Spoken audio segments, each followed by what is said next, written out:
Hello everyone, welcome to competitive exams. IoT की इस series में आज हम बात कर रहे हैं आर्डिनो डेटा टाइप पे। तो आर्डिनो में जो डेटा टाइप यूज़ किया जाता है उसे हम आज देखेंगे इस वीडियो में। कौन कौन से डेटा टाइप को हम यूज़ करेंगे आर्डिनो को जब हम प्रोग्रामिंग करेंगे या कोड करेंगे। तो फ्रेंड्स, अभी तक आप मेरे चैनल पर जुड़े नहीं हैं तो जुड़ जाइए, कर लीजिए चैनल को सब्सक्राइब और बेल बटन को प्रेस कर दीजिए जिससे मेरी वीडियोज़ की नोटिफिकेशन आपको मिलती रहे। तो चलिए इसी के साथ डेटा टाइप को डिस्कस करते हैं। तो अगर हम आर्डिनो में डेटा टाइप की बात करें तो डेटा टाइप जनरली किस लिए यूज़ किए जाते हैं। डेटा टाइप जो है वो डेटा के टाइप को आइडेंटिफाई करते हैं। ठीक है, तो डेटा क्या करते हैं, डेटा टाइप क्या करते हैं, आपके डेटा के टाइप को आइडेंटिफाई करते हैं और उससे रिलेटेड जो भी फंक्शंस होते हैं, डेटा से रिलेटेड जो भी फंक्शंस होते हैं उनसे भी उनके लिए भी यूज़ किए जाते हैं आर्डिनो के डेटा टाइप। ठीक है, और ये क्या करते हैं, फंक्शंस का यूज़ करके, डेटा टाइप फंक्शन का यूज़ करके डेटा को हैंडल करते हैं। ठीक है, अब ये जो आपके डेटा टाइप हैं ये आपके फंक्शन को डिक्लेयर करने के लिए भी यूज़ किए जाते हैं और इसके साथ साथ वेरिएबल को भी डिक्लेयर करने के लिए हम डेटा टाइप को यूज़ करते हैं। तो बेसिकली आपका डेटा टाइप जो यूज़ होता है वो फंक्शन को डिक्लेयर करने के लिए और वेरिएबल को भी डिक्लेयर करने के लिए यूज़ किया जाता है, जो कि जब हम फंक्शन को और वेरिएबल को डिक्लेयर करते हैं with the help of data type तो हम उससे क्या करते हैं, बिट पैटर्न को डिटरमाइन करते हैं कि कौन सा बिट पैटर्न यूज़ हो रहा है और क्या स्टोरेज स्पेस है जिसे हम यूज़ कर रहे हैं।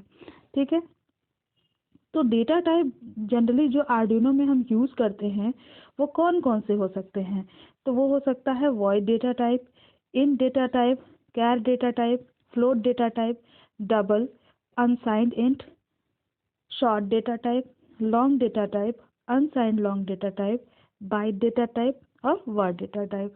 तो बेसिकली आपके इतने सारे डेटा टाइप जो है वो आर्डिनो के अंदर हम यूज़ कर सकते हैं अपने प्रोग्राम के अंदर।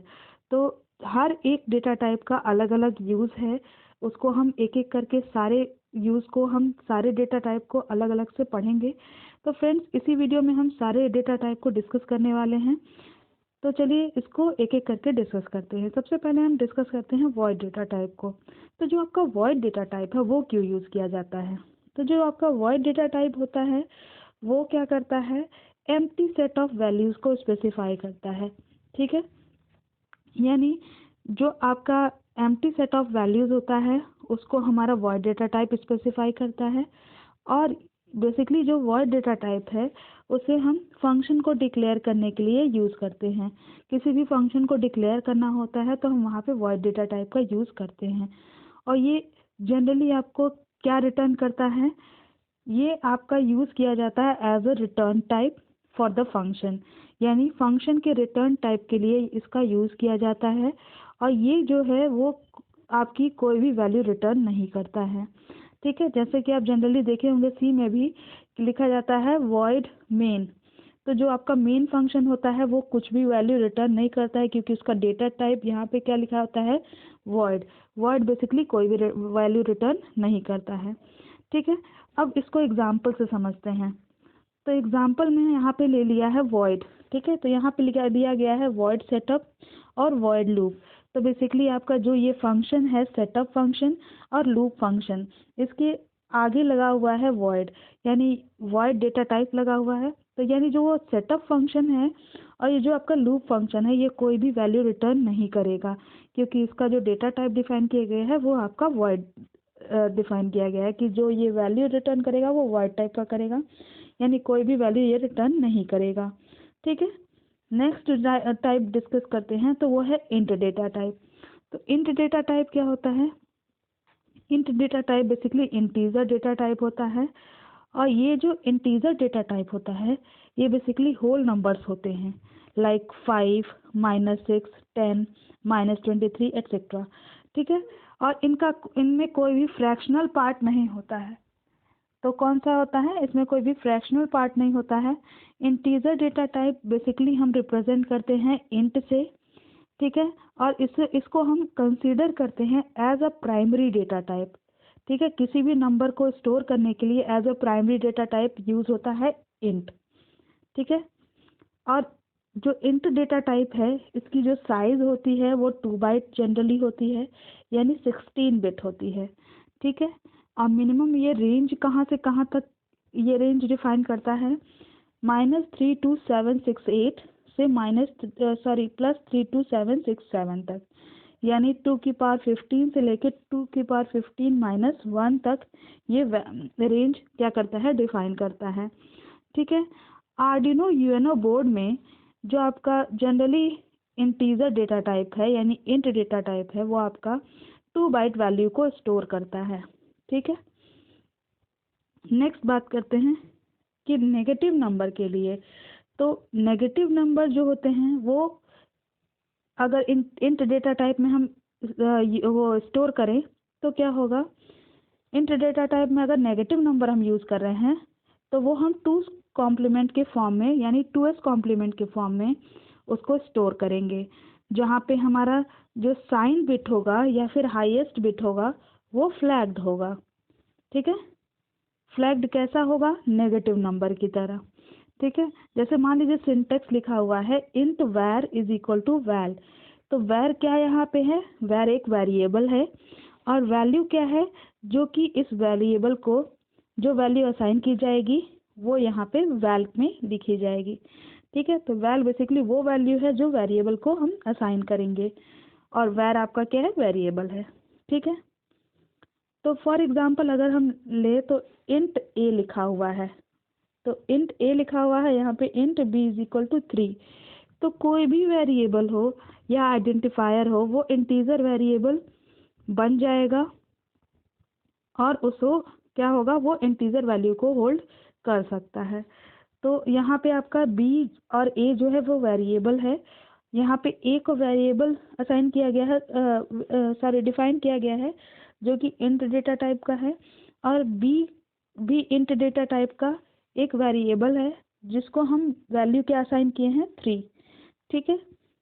नेक्स्ट हम देख लेते हैं एग्जाम्पल से। तो ये आपका कोड दिया हुआ है जिसमें हम यूज़ कर रहे हैं इंट डेटा टाइप को। तो यहाँ पे देखिए इंट डेटा टाइप का आपका सम नाम का वेरिएबल 0 से इनिशलाइज किया गया है, यानी इनिशियली आपकी जो सम की वैल्यू है वो 0 है और ये सम जो वेरिएबल है वो आपका इंट डेटा टाइप का है। ठीक है। यहाँ पे आपका वॉइड लिया गया है, जैसा कि आप जानते हैं ये आपका कोई भी वैल्यू रिटर्न नहीं करेगा सेटअप फंक्शन को। लूप भी आपका कोई भी वैल्यू रिटर्न नहीं करेगा क्योंकि यहाँ पे वॉइड लिखा हुआ है। फिर आपका यहाँ पे जो आपका इंट डेटा टाइप का यूज़ किया गया है सम वेरिएबल के लिए, तो सम जो है वो इंटीजर डेटा टाइप का एक वेरिएबल है और ये आपका लूप में यहाँ पे लिया गया है सम प्लस प्लस, यानी हर एक लूप पे, ठीक है, क्या होगा, एक 1 ऐड हो जाएगा इस सम इंटीजर वैल्यू वेरिएबल पे। ठीक है। यानी इंटीजर वेरिएबल जो आपका सम है उसमें आपकी हर एक लूप में क्या हो जाएगी, वैल्यू इंक्रीमेंट हो जाएगी और 1 ऐड हो जाएगा। ठीक है। और सीरियल डॉट प्रिंट एलन से इसकी वैल्यू भी प्रिंट हो जाएगी। ठीक है। तो यहाँ डिले फंक्शन यूज़ किया गया है जो आपकी 1500 मिली सेकेंड पे क्या होगा, ये आपका लूप फिर से एग्जीक्यूट होने लगेगा। ठीक है। नेक्स्ट बात करते हैं कैर डेटा टाइप की। तो कैर डेटा टाइप क्या होता है, कोई भी कैरेक्टर सेट को स्टोर करने के लिए, ठीक है, कितने भी कैरेक्टर सेट को स्टोर करना हो तो हम कैर डेटा टाइप का यूज़ कर सकते हैं। ठीक है। और किसी भी आइडेंटिफायर को हम कैर डिक्लेयर कर सकते हैं और उसे कैरेक्टर वेरिएबल बना सकते हैं। और जो आपके लिटरल्स होते हैं वो आपके सिंगल कोट्स में लिखे जाते हैं। ठीक है। आपको पता होना चाहिए जो लिटरल्स होते हैं उनको हम सिंगल कोट्स में लिखते हैं। तो जो बेसिकली कैर डेटा टाइप है वो आपका किस लिए यूज़ किया जाता है, कैरेक्टर, किसी भी कैरेक्टर सेट को स्टोर करने के लिए। ठीक है। और कोई भी आइडेंटिफायर या कोई भी आपका लिटरल जो है वो कैर बन सकता है और उसको कैरेक्टर वेरिएबल की तरह हम यूज़ कर सकते हैं। ठीक है। कैर डेटा टाइप को हम इंटीजर भी कह सकते हैं, इंटीजर टाइप, क्योंकि ये आपका सिंबल्स लेटर्स को भी यूज़ करता है। ठीक है। तो यहाँ पे सिंबल्स और लेटर्स जो होते हैं वो मेमोरी में रिप्रेजेंट होते हैं by associated number codes. And that are only integers. ठीक है, तो यहाँ पे जो आपका कैर डेटा टाइप कभी कभी क्या होता है, इंटीजर टाइप की तरह भी यूज़ किया जाता है, क्योंकि यहाँ पे जो आपका सिंबल है, लेटर है, ये सब जो मेमोरी में रिप्रेजेंट किए जाते हैं वो किसी कोड के थ्रू रिप्रेजेंट किए जाते हैं। ठीक है, आगे हम समझेंगे, इसको क्लियर करेंगे। और वो सिर्फ इंटीजर वैल्यू को ही लेते हैं। जैसे कि मान लीजिए अगर साइज़ की बात करें तो कैरेक्टर डेटा टाइप का साइज़ जो होता है वो मिनिमम 8 बिट होता है, यानी 1 बाइट होता है। ठीक है, यानी आपका बाइट डेटा टाइप के टर्म्स में हम बात करें तो 1 बाइट लेता है आपका कैर डेटा टाइप। ठीक है, फॉर एग्जांपल अगर ए को हम लिखें तो जहाँ पे हम इंटीजर की तरह यूज़ कर रहे थे तो ए का आस्काई वैल्यू लेंगे। ठीक है, आस्काई वैल्यू आप जानते होंगे ए का होता है 65। ठीक है, तो ए को हम क्या करेंगे, अगर हम लिखें, हमने लिखा है इफ़ वी स्पेसिफाई a+2 तो क्या होगा, उसमें आस्काई वैल्यू क्या हो जाएगी, 67 हो जाएगी। तो यहाँ पे अगर हम कैर को सिंटेक्स में लिखें तो यहाँ हम कैर लिखते हैं, यानी कैर डेटा टाइप, और यहाँ वेरिएबल का नाम लिखते हैं और वैल्यू उसको स्पेसिफाई करते हैं। ठीक है, तो इस तरह का सिंटेक्स होता है कैर डेटा टाइप का। और अगर इसमें आपका एग्जांपल में देखें तो यहाँ पे लिखा है मैंने char my variable is equal to B, यानी यहाँ पे आपकी क्या हुआ है, माई वेरिएबल नाम का जो वेरिएबल है जिसे हम कैर डेटा टाइप का हमने क्या किया है, डिक्लेयर किया है, उसमें हम असाइन क्या कर रहे हैं, बी को। और बी की जो आस्काई वैल्यू होती है वो क्या होती है, 66। आप यहाँ से इसको देख सकते हैं कि बी की जो आस्काई वैल्यू है वो क्या है, 66 है।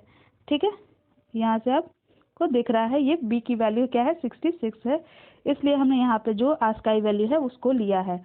तो एज ए इंटीजर वैल्यू ही ये लेगा, तो वहाँ पे आस्काई वैल्यू ले लेते हैं हम कैरेक्टर का। ठीक है, नेक्स्ट है float data type. Float data type क्या होता है, जिसमें आपका जिस नंबर में आपका फ्रैक्शनल पार्ट होता है, ठीक है, या फिर डेसिमल पार्ट होता है, उसको हम फ्लोटिंग पॉइंट नंबर कहते हैं। ठीक है, कोई भी नंबर जिसमें आपका फ्रैक्शनल पार्ट हो या फिर डेसिमल पार्ट हो उसको हम फ्लोटिंग पॉइंट नंबर कहते हैं। फॉर एग्जांपल 4.567 ये आपका क्या है, फ्लोटिंग पॉइंट नंबर है। ठीक है, अब कोई नंबर 13 है, वो आपका इंटीजर है, लेकिन अगर आप उसको लिखते हैं 13.0 तो वो क्या हो गया, फ्लोटिंग पॉइंट नंबर हो गया, क्योंकि वहाँ पे डेसिमल वैल्यू ऐड हो गई। ठीक है, तो यहाँ पे आपका फ्रैक्शनल नंबर जो होता है वो यूज़ किया जाता है एज ए कॉन्टिग्युअस या फिर एनालॉग वैल्यू की तरह।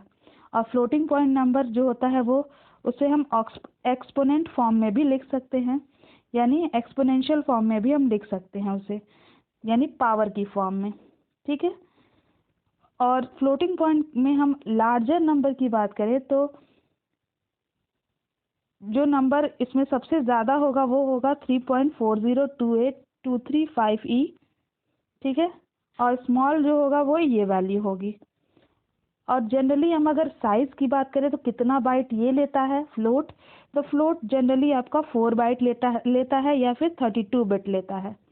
ठीक है, और सिंटेक्स आपका इस तरह से होता है कि फ्लोट पहले हम डेटा टाइप लिखेंगे, देन वेरिएबल का नाम, देन वैल्यू। ठीक है, जो भी वैल्यू हमें वेरिएबल में असाइन करनी है उसको हम वैल के अंदर लिखेंगे। ठीक है, फॉर एग्जांपल इसमें देख सकते हैं हम क्या लिखा हुआ है यहाँ पे, इंटीजर टाइप का ये आपका डेटा टाइप है इंटीजर, और वेरिएबल ए असाइन किया गया है, यानी जो वेरिएबल ए है वो इंटीजर डेटा टाइप का है, इंट डेटा टाइप का। वेरिएबल बी भी इंट डेटा टाइप का, लेकिन जो सी है वो आपका फ्लोट डेटा टाइप का है। ठीक है, तो यहाँ पे जब हम कोई भी ऑपरेशन परफॉर्म करेंगे, लेट से ए को हमने 3 असाइन कर दिया और बी को हमने ए A/2 कर दिया, यानी ए में जो वैल्यू 3 है उसके उसको डिवाइड करेंगे हम 2 से, तो वो वैल्यू जो है बी में असाइन हो जाएगी। ठीक है, अब बी जो है यहाँ पे आपने इंटीजर डिफाइन किया है, तो ये आपका फ्रैक्शनल पार्ट होल्ड नहीं करेगा। जबकि अगर सी की बात करें, हमने यहाँ पे अगर फ्लोट डेटा टाइप लगा दिया ए के आगे, तो ये अब क्या कंटेन करेगा, ये है 1.5, यानी फ्लोटिंग पॉइंट नंबर कंटेन करेगा। ठीक है, क्योंकि यहाँ पे हमने 2.0 लिया है इंस्टेड ऑफ 2। ठीक है, और जो आपका फ्लोटिंग पॉइंट नंबर होता है वो आपका इंटीजर में भी उसको आप कन्वर्ट कर सकते हैं। कैसे? तो फ्लोट को आप a इज इक्वल टू 3.6 लिखा आपने, और फिर integer b is equal to आपने लिख दिया a प्लस 0.6, तो इसका आउटपुट जो आएगा वो आपका आएगा 4। ठीक है, तो आपने क्या किया, इसको आपने आगे इंटीजर वैल्यू जो आपका b में असाइन कर रहे हैं, तो वो जो है वो आपका इंट डेटा टाइप में ही वैल्यू आएगी 4। ठीक है, नेक्स्ट बात करते हैं डबल डेटा टाइप। तो डबल डेटा टाइप क्या होता है, ये आपका डेसिमल और फ्लोटिंग पॉइंट या फिर फ्लोटिंग पॉइंट नंबर्स को भी हैंडल कर सकता है। तो डबल डेटा टाइप भी आपका वही होता है as a floating point number. तो फ्लोट डेटा टाइप की तरह ही आपका डबल डेटा टाइप होता है, और ये भी आपका किसको हैंडल करता है, डेसिमल और फ्लोटिंग पॉइंट नंबर्स को। ठीक है, लेकिन ये क्या कर सकता है, ये आपका दुगनी मेमोरी लेता है फ्लोट के कंपैरिजन में। ठीक है, जैसे फ्लोट जो लेता था वो आपका 4 बाइट लेता था, तो ये आपका डबल मेमोरी लेता है, यानी आपका ये कितना लेता है, 8 बाइट लेता है। ठीक है, और ये जो आपका फ्लोटिंग पॉइंट नंबर था वो आपका इसमें जो स्टोर होता है वो लार्जर प्रिसीजन पे होता है, और रेंज भी इसकी ज़्यादा होती है। ठीक है, यानी double precision floating point numbers को ये क्या करता है, स्टोर करता है। ठीक है, ये बेसिकली क्या करता है, अलग अलग जगह पे अलग अलग यूएनओ बोर्ड पे, मान लीजिए यूएनओ बोर्ड पे ये 4 बाइट लेता है, जबकि अदर आर्डिनो ड्यू पे जो ये है 8 बाइट लेता है। ठीक है, यानी कहीं 4 बाइट लेता है ये डबल डेटा टाइप, कहीं पे ये 8 बाइट को स्टोर करता है। ठीक है, नेक्स्ट है आपका सिंटेक्स। तो सिंटेक्स में आप इस तरह से डिफाइन करते हैं डबल डेटा टाइप को, देन वेरिएबल लिखेंगे, देन वैल्यू को उसको असाइन करने के लिए वैल्यू लिखेंगे। ठीक है, नेक्स्ट है अनसाइंड इंट डेटा टाइप। तो जो आपका अनसाइंड इंट डेटा टाइप होता है वो किस लिए यूज होता है, तो अनसाइंड इंट जो है वो आपका 2 बाइट तक की वैल्यू को स्टोर करता है, यानी 16 बिट वैल्यू को स्टोर करता है अनसाइंड इंट। और ये सिर्फ पॉजिटिव वैल्यूज़ को स्टोर करता है, क्योंकि ये नाम से लग रहा है अनसाइंड है, यहाँ पे यानी यहाँ पे आपका सिर्फ पॉजिटिव वैल्यू को स्टोर किया जाएगा। और रेंज जो होगी वो आपकी कहाँ से होगी, 0 से लेके 65535 तक, यानी 0 से 2 टू द पावर 16 - 1 तक की वैल्यू को ये स्टोर करेगा। ठीक है, और आर्डिनो ड्यू जो है वो अनसाइंड डेटा वैल्यू को स्टोर करता है, और ये लेता है 4 बाइट। ठीक है, या फिर 32 बिट। ठीक है, तो 4 बाइट ये लेता है अगर आर्डिनो ड्यू की आप यूज़ कर रहे हैं। नॉर्मल यूएनओ बोर्ड में यूज़ करेंगे तो ये जो है वो 2 बाइट वैल्यू को स्टोर करता है। ठीक है, अब डिफरेंस क्या है अनसाइंड और साइंड डेटा टाइप में। तो साइंड और अनसाइंड डेटा टाइप में जो डिफरेंस है वो है साइन बिट का। ठीक है, इंट टाइप जो आर्डिनो में यूज़ करते हैं वो साइंड इंट होता है, जब जो और 16 बिट नंबर में जो आपका 15 बिट होता है वो आपका 2's कॉम्प्लीमेंट से इंटरप्रेट कर दिया जाता है। ठीक है, तो जो आपका 1 बिट होता है यही आपका साइन बिट होता है। तो नॉर्मल इंट डेटा टाइप का यूज़ करेंगे तो वो आपका साइंड इंट होता है, और अनसाइंड इंट होता है जिसमें हम सिर्फ पॉजिटिव वैल्यू को स्टोर करते हैं। ठीक है,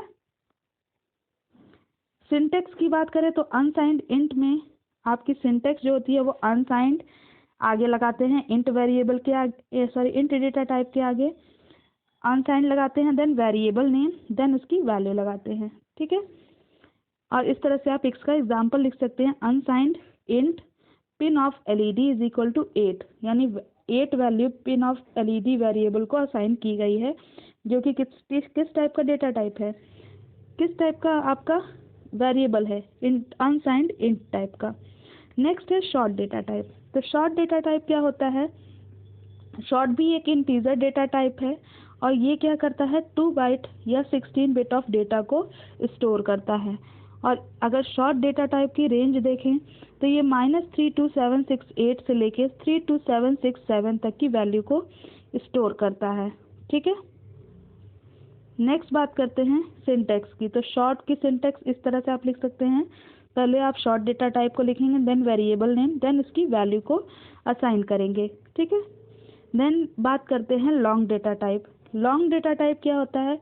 ये आपका एक्सटेंडेड साइज वेरिएबल की तरह इसको कंसिडर कर सकते हैं, यानी इसकी जो वेरिएबल की साइज होती है वो ज़्यादा एक्सटेंड होती है। ये आपका 4 बाइट स्टोर करता है, ठीक है, और इसकी जो साइज होती है वो -21474833648 से लेके, ये बहुत बड़ी वैल्यू होती है, इसे आप देख लीजिएगा।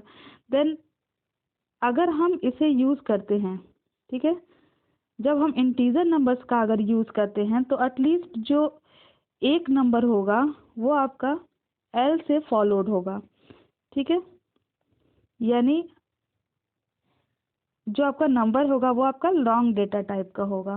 कहने का मतलब है कि अगर हम सिंटेक्स देखें तो हम इस तरह से लिख सकते हैं, लॉन्ग यानी लॉन्ग डेटा टाइप का आपका ये जो वेरिएबल है, वेरिएबल नेम देन वैल्यू।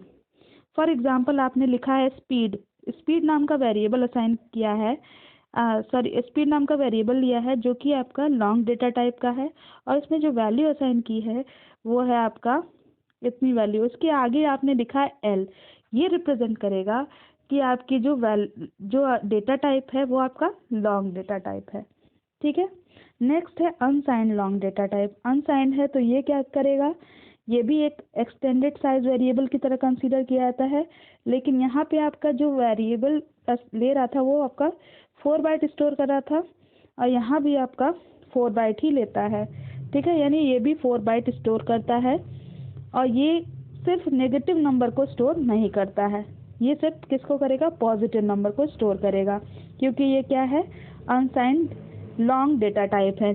बिल्कुल अनसाइंड डेटा टाइप की तरह ही ये भी क्या करेगा, अनसाइंड में आपका पॉजिटिव वैल्यू को स्टोर करेगा सिर्फ, ठीक है, और इसकी रेंज इतनी होती है 0 से लेके 2⁻32 - 1 तक, ठीक है। सिंटेक्स की बात करें तो सिंटेक्स क्या होता है, unsigned long variable is equal to val, यानी जो भी आपका वेरिएबल होगा उसको आप अनसाइंड लॉन्ग डेटा टाइप की तरह क्या कर देंगे, डिक्लेयर कर देंगे और उसको वैल्यू असाइन कर देंगे, ठीक है। फॉर एग्जांपल आपने लिखा लॉन्ग नाम का आपका अनसाइंड लॉन्ग है और करेंट टी टाइम का आपका वेरिएबल है, ठीक है।